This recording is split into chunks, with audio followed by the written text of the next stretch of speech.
24. Verdes, então, que o homem é justificado pelas obras e não somente pela fé. E de igual modo, Raabe, a meretriz, não foi também justificada pelas obras, quando recolheu os emissários e os despediu por outro caminho, porque assim como o corpo sem o espírito está morto, assim também a fé sem obras é morta. Então, que eu acabei de falar. Se Justamente. não tem nada, se a pessoa não tem nada, ela não tem nada. Ela pode fazer fogo. Pronto, aqui do versículo 21 ao 25, ele traz aqui dois grandes exemplos, né, de Abraão, quando ele foi, quando Deus ordenou para ele sacrificar o filho dele como cordeiro, e da Raabe, né? Estou pronunciando certo esse nome? Raabe, né? A meretriz. Pronto. Porque aqui, vamos lá, quando ele fala que... Deixa eu ver se eu me perdi. Que a fé cooperou com as suas obras e pelas obras a fé foi aperfeiçoada. É a questão do Abraão. Porque... Estou confundindo. A questão do Abraão, porque basicamente... Para o Abraão continuar, né, quando a gente até estava vendo em Gênesis, né, ele sacrificar o filho dele, foi a tamanho da fé que ele teve, porque o filho dele perguntou, né, pai, não sei o que, o cordeiro, e ele falou, Deus prooperará, né, ou seja, a fé salvou o filho de Abraão, e a palavra de chave que eu estou esquecendo, me fugiu aqui da memória. Deixa eu ver aqui. A fé salvou o filho de Abraão, né? Enfim, a fé do Abraão em si. Mas Abraão ia continuar com as obras. Eu estou um pouquinho, tipo assim, estou tentando para entender, né? Que Abraão ia continuar com a obra, né? Mas ele não continuou porque, enfim, Jesus, Deus, no caso, colocou lá o cordeiro, para ele não sacrificar o filho dele. Alguém pegar o ponto-chave? Deu para entender? O significado? Sim, está querendo dizer que, embora a obra que Abraão tinha que fazer seria sacrificar o próprio filho, para o filho da promessa, embora fosse a morte do filho, ele estava disposto a cumprir aquilo a qual foi ordenado por Deus. Isso. Entendeu? Mas, embora ele tivesse uma predisposição de fazer isso, que ele ia fazer, mas ele acreditava, como você bem trouxe, quando ele disse que Deus iria prover, e que ele acreditava que, embora Deus naquele momento o matasse, ele poderia naquele momento também renascer, porque Deus poderia fazer isso. Mas só que aquilo ali foi como se o próprio Deus estivesse ali vendo até onde Abraão estava disposto a obedecer. Entendeu? Eu acho que é mais ou menos isso que eu quis dizer. Foi basicamente isso. Aí quando ele vê até que já no final eu já falo da Rafa, que Rafa foi o contrário. Isso. Embora ela não fosse uma mulher de fé, mas ela fez uma obra. Ela abrigou aqueles espias, no caso, que estavam naquela cidade. Ela abrigou eles, escondeu e ela os orientou em outro caminho, porque ela já sabia qual era a rota que os soldados iriam fazer em busca deles. Então ela deu uma orientação para que eles fossem pelo outro caminho, se escondessem por um dia e tal, para que não fossem pegos. Então aquela ali foi uma obra. Então ela mostrou a sua obra. Através da sua obra, houve a fé que eles iriam voltar e iriam guardar. Exatamente. Muito obrigado, Sérgio. Mais alguma observação? É interessante, irmão, sabe isso aqui que eu trouxe? Porque é como tu falou, meu amigo aí, a gente vê, não só aí, muitas pessoas falam de acreditar e de ter fé. Que é o suficiente. Acho que é o suficiente, porém não querem executar, que no caso é a obra. E o trabalho que tem que ser executado pelas pessoas seria realmente abandonar suas vontades, os seus desejos e se voltar a fazer a vontade de Deus. Inclusive, bem assim que trouxe isso, meu amigo. Essa semana, 2 caras aqui na minha oficina, um senhor e outro rapaz novo, começaram a conversar e falaram sobre Deus. E um disse assim, ó, o meu sogro era muito durão quando ele era da igreja. Porque ele indicou para o sogro dele, vem aqui, eu comentei com ele, teu sogro vem aqui fazer isso comigo. vixe, mas aquele cara era tão durão, que era da igreja, ele era da igreja tal, não vou dizer não. Ele era muito durão, muito severo, muito carrasco e tal, mas agora ele tá bom, agora ele tá normal de novo, agora que eu bebo bom com ele. Aí então o cara já não tá mais na igreja, né? Ele disse, ó, ele tá mais flexível agora e tal. Aí ele foi dando um assunto, mas é assim mesmo. Cada um tem que fazer aquilo que gosta, viver do jeito que quer, porque uns falam que Deus vai voltar, Jesus vai voltar e vai buscar. Mas quem é que sabe se isso é verdade? Então que cada um viva do jeito que tem que viver, do jeito que gosta, sem querer agradar, falando as palavras, sem querer agradar ninguém, mas cada um tem que ter o respeito um pelo outro, e respeitar a vontade um do outro. Ele foi disse, eu pelo menos não acredito, mas eu respeito quem acredita. Eu não sou contra quem é cristão, quem é evangélico, quem é católico, ele disse, eu não sou isso. Aí um vai dizer assim, o outro, eu sou católico brasileiro, eu não sou romântico, eu sou brasileiro. Olha o jeito, cara, eu sou católico brasileiro. Porém, eu gosto muito dos evangélicos porque eles conseguem falar a verdade na palavra. Olha só o entendimento da pessoa. Mas, porém, o catolicismo para ele é um escape. Porque ele acha que pode estar ligado com Deus e pode praticar as obras da carne. Porque aqueles que realmente são católicos de verdade, que são devotos, eles não praticam a obra da carne, não. Eles se dizem da obra da carne. Mas aqueles que dizem que não é cristão, se diz católico, porque ele consegue, na mente dele, né? Ele acha que consegue ter uma aliança com Deus, no caso, uma proteção divina, e consegue praticar as obras da carne. Aí o segue Mateus é bem interessante, a gente vê bem isso até no nosso próprio leito. A gente acredita, a gente espera, mas a gente às vezes não executa, não faz a obra. Eu muitas vezes pego me lembrando, quando o Clodovil falou comigo, o Elton disse assim, sério, às vezes a gente tem disposição para trabalhar bem muito, para trocar um carro, para ter uma casa melhor, para querer ter uma moto melhor, alguma coisa parecida, tem essa disposição, e é a verdade. Mas a gente tem a disposição de querer sacrificar parte do nosso salário para ajudar uma pessoa que necessita no campo. Um missionário que está lá, que a gente conhece, sabe que é verdadeiro, porém não tem uma ajuda, nem tem essa disposição de querer, vou tirar aqui do meu salário R$ 500 todo mês e vou mandar um exemplo lá para o irmão Valmir, tá em Arapiraca, porque ele estava pela igreja, porém acabou o período dele com a igreja, mas o trabalho lá está bom e ele quer continuar, mas para ele continuar no trabalho ele não pode trabalhar no trabalho secular. Aí será que eu vou ter essa disposição de tirar todo mês do meu salário de R$ 500 e mandar para aquele irmão, abençoar a vida dele? Então a gente não tem fé realmente se aquela obra existe. Mas quando a gente quer uma coisa que a gente consegue ver, no caso, vou trocar meu carro, às vezes o cara não tem nem condição. Mas só na vontade que ele tem, vai lá e troca, ele faz qualquer sacrifício para pagar. Mas será que ele está disposto a fazer o sacrifício para ajudar o necessitado? Como o Mateus bem trouxe no começo. Ei, macho, lá para Parangaba agora. O Mateus, não, eu vou lá para Sapiranga. Mas o Mateus tem moto. Mas vou lá para Parangaba, deixar o Cláudio, para depois voltar para Sapiranga. Não, não vai com Deus, eu já pensei. Então a moto está vazia, ele pode levar. Então ele tem disposição de tempo, de combustível que ele vai gastar no veículo dele. E isso está trazendo nas coisas físicas, mas no mundo espiritual, eu me pego nisso, que eu sou falho nisso. Eu gosto muito de ajudar as pessoas. Eu sempre gostei de ajudar as pessoas. Eu me dizer um não para alguém, só se alguém tiver que fazer, eu dou um não. Mas se não, eu dou um jeito, eu tento, eu faço alguma coisa. E às vezes nas obras do Senhor, a gente quer impor o limite, mas vindo comentando conversar aqui sobre o horário. Se o mundo chega para 10 horas, não marcha tarde. Até 10 horas eu estou com sono. Eu vou estar dormindo. Aí se for 10 horas, o pai já não dá, porque 9 horas quer dormir. Está entendendo?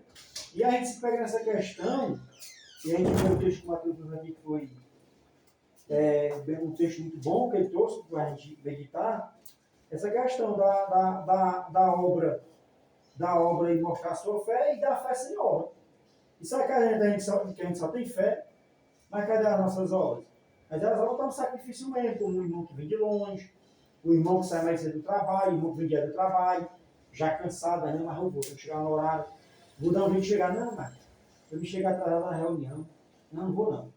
Não, irmão, não vou não, porque não sei o quê. E às vezes, cadê a nossa disposição para isso? Eu sou um que, eu mesmo às vezes queria trabalhar, porque eu achava que tinha necessidade para fazer, para estar nas coisas, participando. E hoje eu tento não faltar de jeito nenhum. Se eu faltar, pelo menos do tempo jeito. Mas a minha questão é tentar estar e tentar fazer. E fazer no horário. Porque senão, onde é que vai estar o meu sacrifício? Onde é que vai estar a minha obra? Eu vou só me basear porque eu já fui batizado, porque eu tento não andar errado, mas a gente erra querendo ou não. A gente começa os nossos feios, os nossos erros. Aí eu tenho que passar e sair, esquecer de estar em comunhão com os irmãos, esquecer de estar aprendendo, de estar se aquecendo, porque a gente tem que estar se aquecendo com o outro. Porque se andar distante, uma hora vai estar tão distante que esfria o amor e acaba tudo. E quando a gente olha, está tudo na vida comum. A vida voltou ao normal que era antes, mas você está querendo acreditar que está tudo bem, sendo que a gente sabe que não está. Eu falo que eu já andei nessa situação. Eu achava que estava bem, quando eu vi, já estava queimando mesmo, que está quase para apagar o fogo. E é um texto muito bom que o Matheus trouxe. E a mesma questão mesmo, não adianta a gente ter só a fé, e ter a obra também ter. E as nossas obras vão na nossa fé. Parece que em Corinto, que Paulo diz, olha, é por causa que eu tenho fé que eu falo. É um negócio parecido com esse personagem.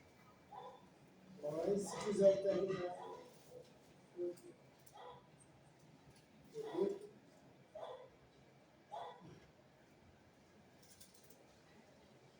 Interessante da árvore, né? Não defendendo, mas a gente tem um ponto de vista, que aí Deus mostra até totalmente contrário. Você fala assim, a árvore não tinha fé, né? Mas ela praticou a obra. Pelo contrário, a árvore, ela tinha tanta fé, que ela sabia que o Deus daqueles homens tinha o poder para destruir tudo. E aí ela se torna amigo daquele povo, pratica uma atitude de apoiar aquele Deus. Muitos do povo, do próprio povo lá, do próprio povo de Deus, não tinham fé que Deus destruiria aquela fortaleza, aquela muralha, aquela magnitude ali. Um povo só de sandália, umas varazinhas, uns velhos lá, né? Um meninozinho, uns animais. Como é que Deus vai querer que a gente derrube esse negócio aí, ganhe essa fortaleza, acabe com essa cidade? Deus está sem noção. Mas Raab, ela viu que se Deus disse que ele destruiu aquela cidade, se Deus estava mandando os emissários, não tinha como eles perder aquela guerra. E aí ela faz aquilo que a gente não faz hoje, né? Ela se associa com aqueles dois e pega uma amizade, bota dentro de casa para ficar do lado deles. O diabo, irmãos, hoje em dia, que está trabalhando em nós, a maior coisa do inimigo hoje é querer mostrar para nós que não existe o inferno, não existe a condenação, não existe a mentira na verdade, que Deus não está irado, não é como o pessoal dizer, o Sérgio falou, né, do colega dele, tudo bem, mas tem que respeitar, aquela calma sua, eu não acredito, mas não tem. Então o diabo está chegando no ponto de trabalhar e está nos, tipo assim, nos acomodando, a ponto de a gente acreditar que tal. O que é que o diabo está preocupado em mostrar para nós, para as crianças aqui? Que não tem inferno, que ninguém vai para o inferno se ficar, se mentir, se desobedecer a Deus. E aí a gente se perde nesse negócio. E aquela mulher entendeu que se Deus disse que ia destruir, Deus destruiria, e ela prefere ficar ali no meio daqueles irmãos ali e ajudar de alguma forma. E a gente está esquecendo que vai para o inferno, se a gente vacilar e sair desse caminho de Deus. Parece que não. Deus vai ter misericórdia. A gente está vendo na igreja, como dizendo do Sérgio, achando que não tem problema, vai ter só salvação, agora é só vitória, glória, glória, mas mesmo. Sempre a mesma. É claro que a gente não vai conquistar as pessoas com essa mensagem, né? Mas o maior pregador que conquistou mais pessoas de uma vez só, dos cachorros ao rei, quem foi? Jesus. Não, Jonas. Foi Jonas. E qual foi a mensagem de Jonas? Deus ia destruir ele. Deus vai destruir todo mundo aqui, vai ficar nada. 3 dias Deus vai. Tá vendo? Então, às vezes, a gente está agora muito social, muito, né, muito assim, muito ético, e não confronta mais ninguém com isso. É claro, ninguém vai estar assim aos berros aqui com esse tipo de pregação, mas às vezes uma pessoa querer debater isso aí, a gente tem que ter o vigor e a coragem que Estevão teve.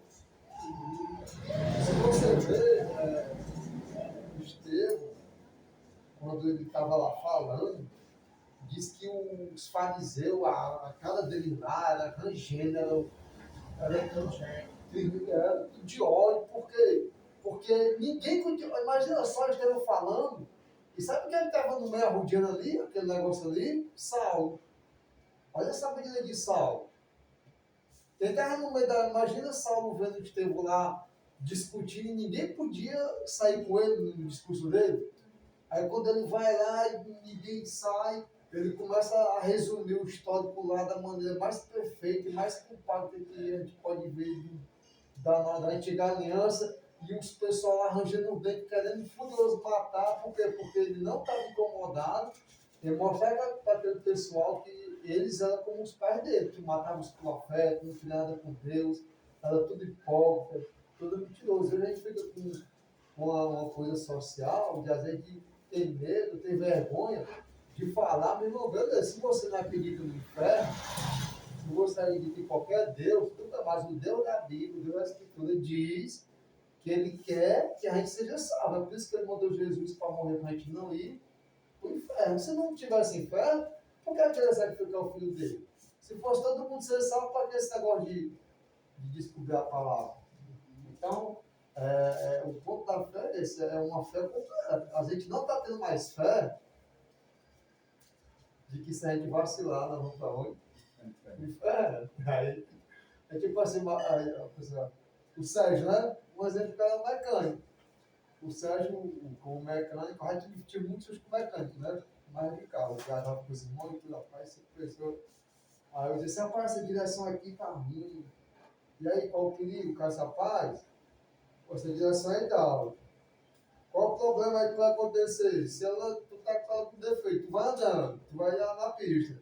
Tu tá com 100, 120. Se tu for dar a direção, ela Não aceitar. não aceitar, não obedecer, o que acontece com o carro? Ele vai seguir todo mundo. O carro capota, o carro vira, vai para outro canto. Rapaz, mano. Aí naquele momento, eu tive o quê? Meio. Revelação. Vou muito. Eu tive fé. Essa parte quanto é a direção? R$ 1.000. Não pode pagar, porque eu tinha fé que se eu fosse daquele jeito, eu ia causar um acidente. Então a fé, irmãos, é isso. A fé, ninguém sabe mais. Mudar de. Dito então, a fé chega nesse ponto, 2 pontos, da gente fazer, e da gente ter o quê? Temer. A fé de raiva vai ser fé. Temente. Temer, você chega e diz, rapaz, se você fizer isso aqui, você vacilar, você pode, esse teu pneu careca, em seguida tá passando um videozinho, deixa eu pai no outro lugar do pai falando, ele está passando um videozinho aí, né, aqui no Brasil, o cara promotor, acho que é promotor, ou é um da familiar, ele diz assim, o cara que, como é que ele diz? Ele fala um bocado de errado que aconteceu aqui no Brasil. O cara que bota uma boate e não bota a série de segurança, ali não foi uma fatalidade. Ele, como é que ele diz? Foi negligente, né? Ele foi negligente. Ele assumiu o risco. Ele assumiu o risco de ter Pensar problema. que pode acontecer. Isso, só. O cara que faz isso, o cara que faz isso aqui, ele assumiu o risco, então não é acidente, não é fatalidade. E às vezes é isso que acontece com a gente. Tipo, por exemplo, essa parte de interromper um pouquinho, que nem um prédio. Um prédio luxuoso, por que tem que ter escada? Podia ser só elevador. Mas porque a escada é a rota de fundo. Se acontecer alguma tragédia. Então tem que ter o acesso da escada. Vai falar. Então, esse é o ponto da fé completa. E ninguém está querendo que trabalhe só essa fé de praticar as obras, de estar ali legal lá com os irmãos, de estar ali fazendo alguma coisa, algum movimento. Mas a fé da gente estar no ritmo, mudando essa mudança que é preciso, daí tirar a fé da gente temer, não só aquilo que pode ter. Olha como é que Deus é, né? Diz, não tenha medo daquele que pode apenas matar o quê? O teu corpo, Mateus, não fazer mais nada. Tenha medo, Mateus, daquele que pode matar o seu corpo e pegar a sua alma nessa onda. Quem é esse, Mateus, que é para ter medo? Deus, é você. É Deus. É Deus. Deus. Como é? Entendi, não. A Bíblia diz assim, ó, não tenha medo, Lucas, né? Ah, entendi. não tenha medo daquele que pode matar apenas o seu corpo e não fazer mais nada. Tenha Tem medo medo de Deus. daquele que pode matar o seu corpo Lançar o e inferno. aí pegar a sua alma nessa inferno. Quem é que pode fazer isso? Não me diga, é Deus. Deus Ele ele tem pode esse fazer poder matar o teu de te corpo. matar fisicamente, de pegar a tua alma e lançar no inferno. Só Deus O pode homem fazer isso. sanguinário, ele só te mata e pronto. Mas não tem poder de lançar no inferno. Mas Deus tem. E às vezes as pessoas têm, né? Não, o que acontece, o outro falou uma coisa aí, que me acontece muitas vezes. Assim, mas se torna às vezes um pouco da coisa da gente, porque a gente tem medo de trazer essa mensagem e confrontar aquela pessoa, perder a amizade daquela pessoa, pela amizade Foi como um todo, uma pela mensagem. mensagem confrontadora, né? Mas só que ele não pode ser assim, nós vemos lá que Jesus ele pregou o inferno, Paulo pregou o inferno. E às vezes, né, meu amigo e tu, não vou, né, um exemplo, né? O cara que pregar isso aqui é muito pesado, né? Mas não, nós temos que alertar, né? Esse inferno. Alertar desse Deus que tem o poder de matar o físico e lançar a alma no inferno. E principalmente esses que nem do Sérgio, né? Que chega logo dizendo que sabe, que quer ser teólogo. Esses que é metido a mestre. Ninguém está falando que uma pessoa inocente que está conhecendo o Evangelho, que não lê a Bíblia, que a gente vai chegar com o tipo de pregação, que deve o cara de racisal, ele diz que sabe, você vê Jesus, não tem como isso aí, não. Não tem o que questionar. Então o que está ali. Interessante que eu falo do carro dele, porque, irmão, sinceramente, não estou dizendo todos, não, mas eu tenho raiva de mecânico de carro, porque a maioria são injustos.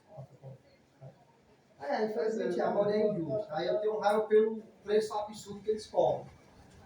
Né? Aí só uma coisa que aconteceu, tu tirar aquele golzinho lá, né? Não tinha igual aquele teu. Ele ia viajar para Pontal e a gente parava a manutenção, né? Mas o cara quando pegou na marcha aqui, a tua marcha aqui tá com um negócio aqui esculhambado, né? Aí eu já pensando no valor, que talvez eu cobrar muito caro, é que porque a minha raiva é do valor muito caro, que eu acho que é injusto. Aí eu não dei crédito, né? Não tá bom, beleza. Eu chego. Obrigado aí. Chegou ali no guinchadar, a marcha não desceu. Foi não, Miriam? A grampola quebrou, mano, da marcha. Trambulador. Trambuladora, né? E esse carro não passava, a marcha não passava, né? Fui de primeira até chegar na entrada do Quixarubim, que tem uma oficina bem na entrada, mano. Isso foi no domingo, final de semana, mano. Aí eu entrei nessa oficina, o cara pegou, não tinha esse negócio que ele falou aí, mas desmontou lá, fez aquela velha gambiarra, né? Que chama, né? Aí dei lá 50 conto o cara. Aí fui e voltei e ajeitei. Foi depois que eu ajeitei. Mas resumindo, né? O cara não alertou, né? Mas eu pelo valor, não é porque eu não queria pagar. É porque eu acho injusto, porque é muito preço. Né? Tem coisa que eu acho que é até justo. Mas tem uns que eu acho injusto. Aí vem aquele negócio, pô, mas esse cara aí, né? Aí vem essa questão que coisa da gente. Nem em mim, né? Não tô falando. Eu tenho esse sentimento, infelizmente. Em relação. É porque eu, na verdade, eu interpretei errado a questão. Eu falar da raba, até porque eu já trouxe até uma meditação aqui sobre ela, uma sexta-feira aí, você está presente. Realmente, o que eu quis falar foi da questão dela não ser aquela, como o povo de Deus já declarava ter fé. Igualmente isso, na questão dela ter a fé dela, eu sei que o próprio contexto ela já fala, que ela já viu falar daquele povo que vinha destruindo os outros povos e ela acreditava assim. Então, eu só corrigindo o que eu falei. Eu só subinterpretar. E em relação a essa questão do que está querendo falar aí da gente não, às vezes não alertar, é porque às vezes realmente a gente pode estar com ele querer ofender, e o que eu vejo muito que o diabo quer fazer hoje é o que o diabo quer fazer hoje? Associação. Ele quer se associar a você, ele mostrando que se você com Deus pode ter alguns danos, mas com ele você pode fazer coisas que podem ser boas para você, para a sua carne, e aparentemente você não vai ter nenhum tipo de dano. Porque o dano realmente não é no presente. Às vezes a gente acha que a gente sofreu o dano é hoje, agora. Só que o inimigo não traz o dano presente. O inimigo ele deixa para trazer o dano lá na frente. E depois você fica se questionando, pai, o que está acontecendo? E a gente vê aquela questão da semeadura, que a gente vê muito falar, só se colhe o que se planta. Então, o inimigo, eu vejo hoje o que o inimigo vai fazer associação. Porque a associação mostra que está tudo bem, o mundo está muito bonito, está muito prático para obter bens, está muito prático mentir, está muito prático enganar as pessoas, e está tudo bem, está tudo perfeito aos olhos de quem vê, mas a gente sabe que lá no íntimo, de tudo, não está dando nada bem, a gente sabe que está tudo destruído, entendeu? E o que é dessa associação que está tendo? Eu, pelo menos, o Matheus apareceu, eu não alivio minha língua para ninguém. Para ninguém. Esse eu havia com esses caras porque eu estava muito ocupado, mas eu não alivio. Pode ser meu amigo aqui que já se tocou a minha, que eu sei que ele não gostou, outros amigos meus. E eu falo em relação de, eu falo em questão de vida mesmo, porque ele já pegou outras vezes, já, quantas pessoas já falam aí, os caras nem aí. Mas eu falo. Porque essa questão aí, realmente, você está de querer esconder, querer rebater, querer ter medo de achar que ofendeu, vai perder. No final, quem perde é você, porque você acabou de deixar aquela pessoa solta a se lançar no inferno por conta própria, e você pode ter culpa nisso, mas quando essa pessoa for para o inferno, e você tiver aceito a paz, eu ainda tenho que alertar. Ainda tem que alertar. É um caso que a gente tem que se pensar mesmo, entendeu? Tipo, em relação ao menino lá, eu peguei e falei para ele, na segunda-feira. Olhei na cara dele só, pá, escolhendo vai contra ele. Ele pegou, não veio mais trabalhar na terça, na quarta, não veio de jeito nenhum. Aí o menino disse que veio lá na frente pro Sérgio, e eu para mim disse assim, não, mas eu acho que o Sérgio ficou com raiva de mim por alguma coisa. Aí o menino que estava também escutando que eu falei com ele disse assim, não, o Sérgio ficou com raiva de você não. Ele só lhe alertou que podia acontecer, o que está acontecendo, que você fez foi errado. Mas resumindo, ele está aí todo bagunçado. Hoje ele chegou aí agora de tarde. Chegou agora de tarde aí todo errado, tinha gente aí, ficou todo sem jeito, todo aquele negócio. Até o menino sentiu aquele clima assim pesado. Porque você vê que uma pessoa não está bem. Você vai passando da pessoa, você conhece, rapaz, aquele cara não está bem mesmo. Mas não foi fora de alerta. E eu pesei com ele na palavra, sou bem sincero. E o cara ficou magoado, mas não sei, mas ele está confuso. Mas vou já alertar por isso, deixar não, mas tá certo, fez certo. Não pode, mano. Não pode mesmo, não. Eu falo assim, meu Deus do céu. Aí, ó. Assim, não, eu oro que as pessoas fazem o que é errado. O menino aí passou aí agora. Tem um cara lá que é colega meu, mecânico, que trabalha junto lá, tem que pegar as coisas aqui na oficina, às vezes, que ele não tem nada, algumas coisas que eu tenho. Aí o cara posta, mas eu acho isso ridículo, assim, a desgraça da pessoa.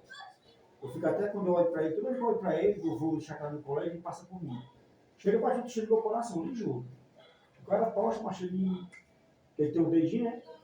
Ele enrola um baseado, aí bota lá, e me cara queijo, que ele enrola um baseado. Nas redes sociais, todo mundo tá lá exposto o cara, expondo a devassidão, e o pessoal curtindo. Aí eu vou dizer, isso é um amigo? Atenção. Eu faço meu tempo que foi. Um negócio.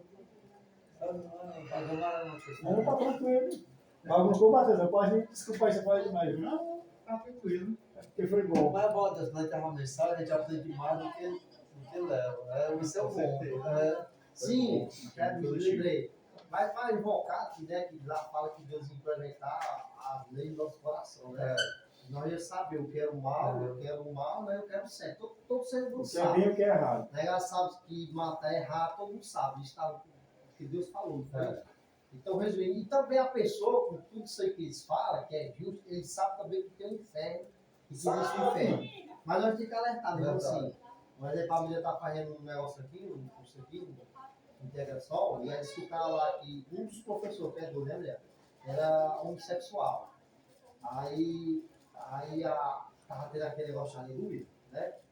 Aí esse cara perguntou, professor, eu só vai para aleluia quando?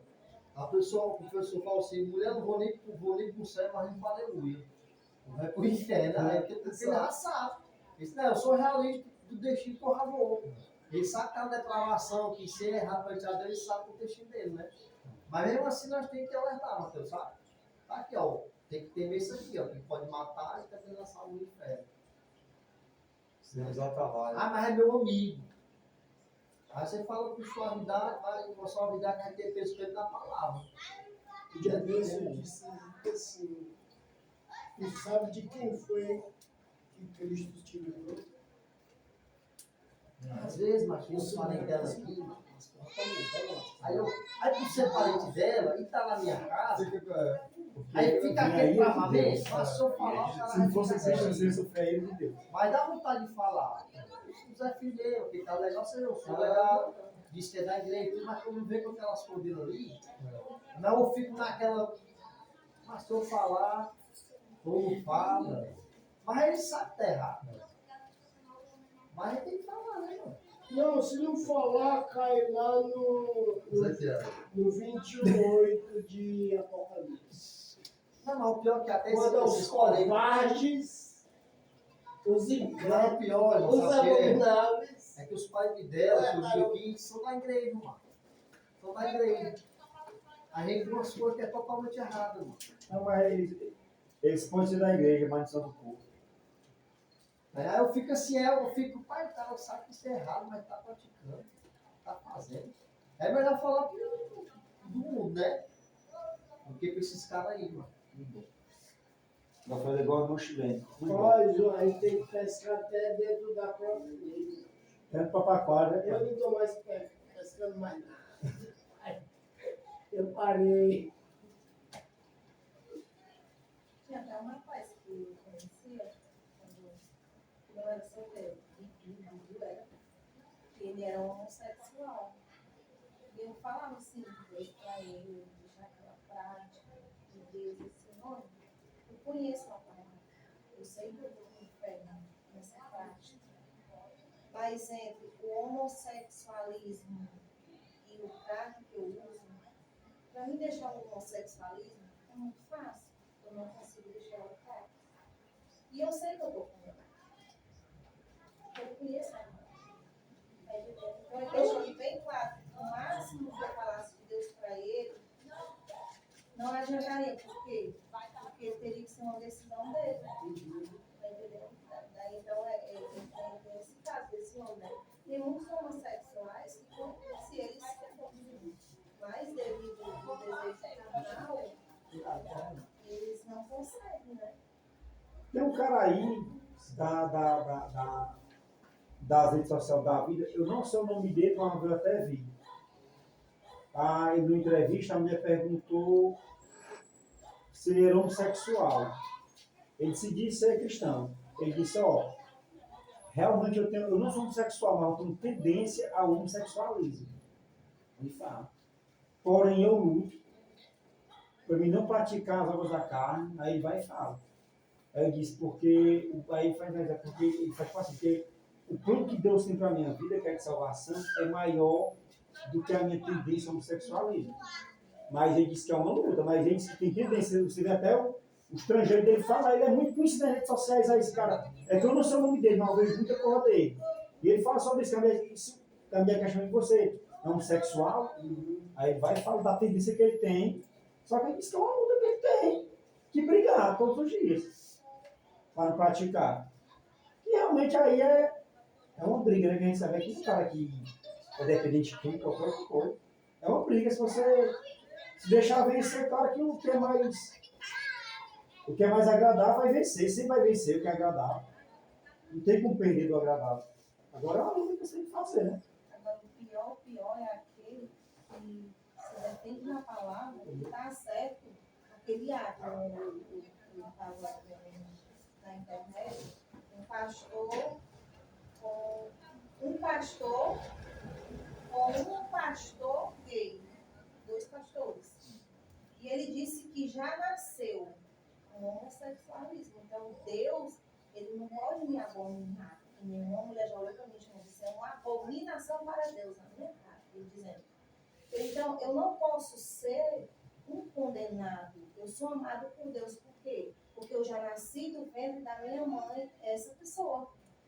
Então, aí só que assim, o pastor lá, ele dava todas as passagens da Bíblia. Não sou eu, tá aqui. Ele tinha a defesa pronta. Era. Só que assim, eu tive uma curiosidade de ir até o final, né? E ele se defendia, e quando o pastor vinha com a Bíblia, tá aqui, os homossexuais, ele vinha com ele, o pastor ia com a palavra, muito bom, pastor. E ele dava assim resposta, você dizia, não tem nada com nada. A mulher até dizia, o pastor dizia assim, me dê uma passagem bíblica onde Deus disse que os homossexuais vão ser salvos. que ele ama você, de fato, mas a sua prática, porque senão eu sou assim, aí acontece assim, a gente já nascemos pecaminosos. Não quero dizer que só você porque vive nessa prática, mas quantos irmãos não tem outros vícios e não lutam? Um assassino, um drogado. Todos nascemos do pecado e cada um com uma dificuldade. Mas você tem a sua, mas você acha que isso é de você e aceita. Não, tipo eu, se eu fosse um assassino, eu nasci com o desejo de matar, mas eu tenho que lutar comigo. Eu não vou viver isso aqui, porque eu sei que é condenação. Então, assim, era muito legal da parte dele, e do outro, quando ele lançava uma palavra, até naquele podcast, você via que as respostas dele não eram nada com nada. Ele não tinha respaldo de nada, de tudo aquilo que aquele homem na Bíblia, com ele, sabe? Então é muito ainda mais. Assim, eu fico mais chocante que quando existe um homossexual que ele realmente conhece, não, essa prática é condenação.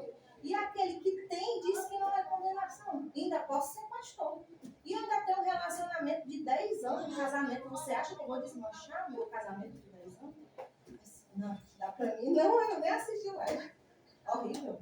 Interessante que hoje as redes sociais estão invadindo mesmo assim, as igrejas, né? Assim, a questão, porque tudo que as pessoas fazem, né? Mostra lá, né? Esses podcasts, essas coisas, né?